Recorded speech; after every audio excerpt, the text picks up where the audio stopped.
Hello students, today we are going to continue chapter 3 that is motion in a straight line.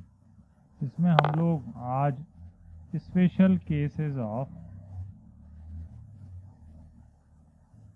Equations of motion देखेंगे।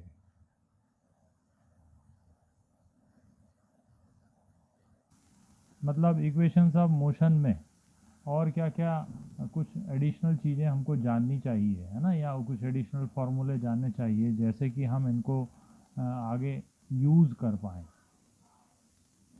सो we start with first case, special case of equation of motion. अगर कोई object rest से अपनी motion start करता है तो हम u को 0 लेते हैं।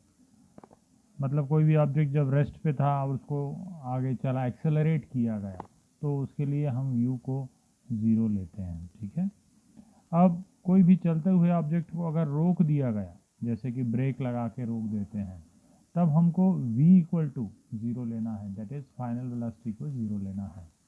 फॉर रिटार्डेशन, मतलब किसी भी ऑब्जेक्ट में अगर रिटार्डेशन लगा हुआ है तो हम a को नेगेटिव लेते हैं, मतलब एक्सेलरेशन की जो वैल्यू है उसको नेगेटिव लेते हैं। For motion under gravity take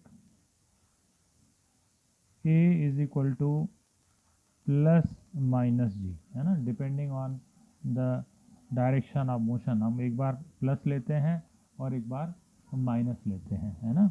जैसे अगर हम ऑब्जेक्ट को ऊपर की ओर फेंक रहे हैं, for an object thrown upwards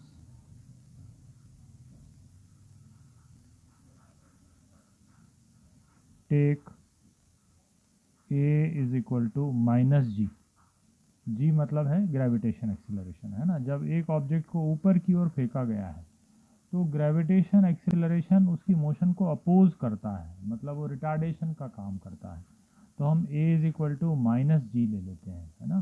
तो g की जो वैल्यू है वो हम 9.8 ले सकते हैं, या कुछ क्वेश्चन में दिया जाता है तो 10 मीटर पर सेकंड स्क्वायर इस तरह से ले सकते हैं।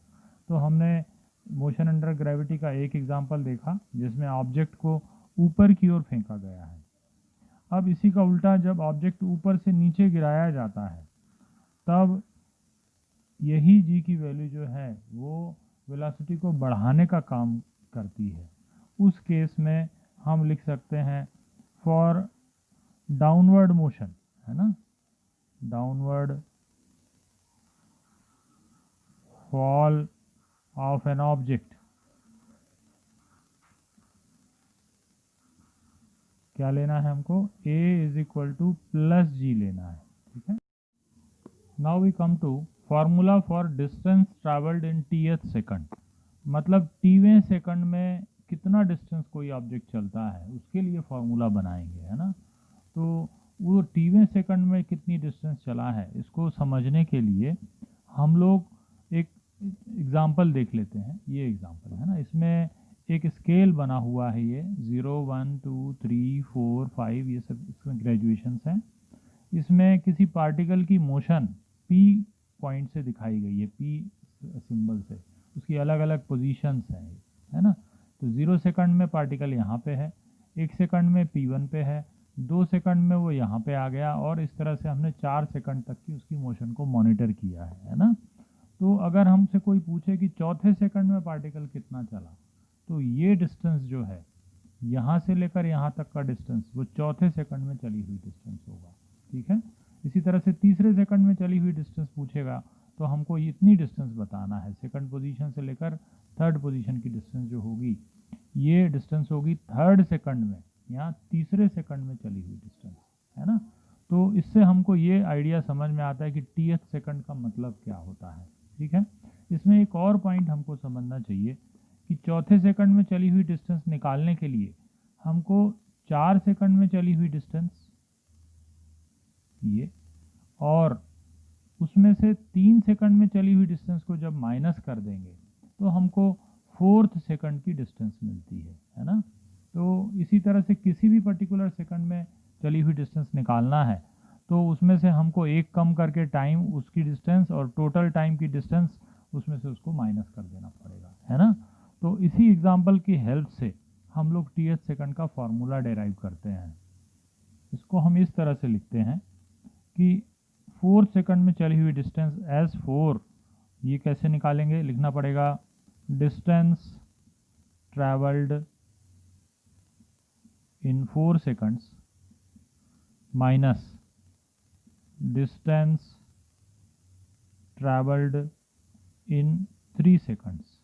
तो 4 सेकंड में चली हुई दूरी में से हमने 3 सेकंड में चली हुई दूरी को माइनस किया तो हमको 4th सेकंड में चली हुई डिस्टेंस मिली। तो अब हम डेरिवेशन स्टार्ट करते हैं। तो ST ये हमको निकालना है ना। इसको हम ऐसा लिख लेते हैं सफिक्स के फॉर्म में। तो इसका मतलब क्या हुआ, इसका मतलब हुआ डिस्टेंस ट्रैवल्ड इन TH सेकंड। इसको हम निकालेंगे डिस्टेंस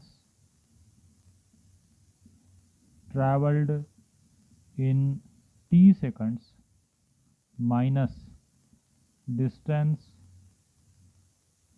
ट्रैवल्ड इन T-1 सेकंड्स। अब इसके लिए हमारे पास फार्मूला है ना। डिस्टेंस ट्रैवल्ड इन T सेकंड के लिए हमारे पास सेकंड इक्वेशन ऑफ मोशन है, वो है ut plus half AT square. ये है डिस्टेंस ट्रैवल्ड इन T सेकंड्स। इसी फॉर्मूले को यूज करके हम डिस्टेंस ट्रैवल्ड इन T-1 सेकंड भी निकाल सकते हैं। तो ये बनेगा u इंटू T-1 प्लस half A into T-1 whole square. हमने केवल यहाँ t को T-1 से रिप्लेस कर दिया है ना। तो इस तरह से ये बना T-1 सेकंड में चली हुई डिस्टेंस। इन दोनों को अपन को सॉल्व करना है ना। तो इसको ब्रैकेट्स को ओपन कर लेते हैं। ut plus half AT square minus, इसको सॉल्व कर लेंगे, ut minus into minus is plus, है ना, प्लस u, फिर से यहाँ पे माइनस आएगा, plus half A into T-1 whole square. अब यहाँ पे कुछ टर्म्स कैंसिल हो रहे हैं, ये u प्लस में आ गया। इसको हम ले लेंगे u प्लस, ये दोनों टर्म्स में से हाफ A कॉमन ले सकते हैं, है ना। तो हमने हाफ A कॉमन ले लिया और यहाँ पे बचा T square minus T-1 square. अब इसके बाद हम लोग इसको सॉल्व कर लेते हैं। तो u plus half A into T square minus T-1 का होल स्क्वायर। इसको हम लोग सॉल्व कर लेते हैं। T square minus T square minus 2T plus 1। So we continue with ST is equal to u plus half A into T square minus T square minus 2T plus 1। अब हम लोग ये ब्रैकेट को open कर देंगे, half A into T square minus T square plus 2T minus 1, ये दोनों cancel हो रहे हैं। इस तरह से हमको ये फॉर्मूला मिल जाता है, u plus half A into 2T minus 1। तो ये TH सेकंड में चली हुई डिस्टेंस का फॉर्मूला है ना। तो यहाँ पे बस हमको t की वैल्यू रखनी रहेगी। u और a ये दोनों जो है इनकी मीनिंग वही है जो अपन को पहले से ही मालूम है। ये रखने पे हमको TH सेकंड में चली हुई डिस्टेंस मिल जाती है।